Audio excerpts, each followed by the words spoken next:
আসসালামু আলাইকুম ওয়া রাহমাতুল্লাহ।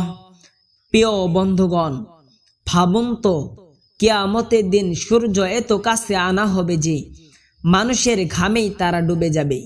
সেদিন কারো জন্য থাকবে না কোনো ছায়া, কোনো আশ্রয়। তবে আল্লাহ তাআলা কিছু মানুষকে দিবেন এক বিশেষ মর্যাদা, তার আরশের ছায়ায় আশ্রয়।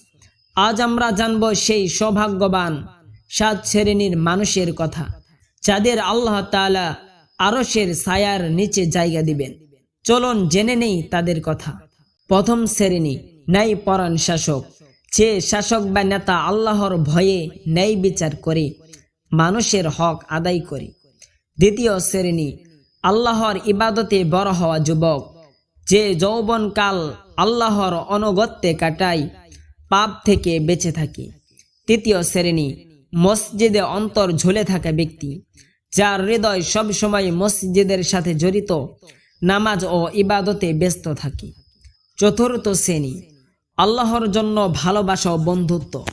দুই ব্যক্তি যারা একে অপরকে আল্লাহর ভালোবাসার জন্য ভালোবাসে, আল্লাহর জন্য মিলিত হয় এবং আল্লাহর জন্যই পৃথক হয়।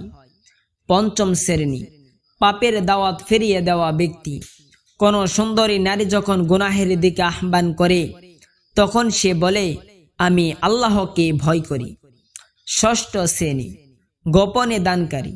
এমন ভাবে দান করে যে তার বাম হাত জানে না ডান হাত কি দান করেছে, অর্থাৎ দানকে শুধু আল্লাহর জন্যই গোপনে রাখে। সপ্তম শ্রেণী, একাকী অবস্থায় আল্লাহকে স্মরণকারী। যখন সে নির্জয় আল্লাহর নাম নেয়, তখন তার চোখ বেয়ে অশ্রু ঝরে। আজ আমরা জানলাম সেই 7 শ্রেণীর মানুষের কথা, যারা আল্লাহর আরশে ছায়ায় আশ্রয় পাবে। প্রিয় ভাই ও বোনেরা, আসুন নিজের জীবন আজ থেকেই পরিবর্তনে আনি।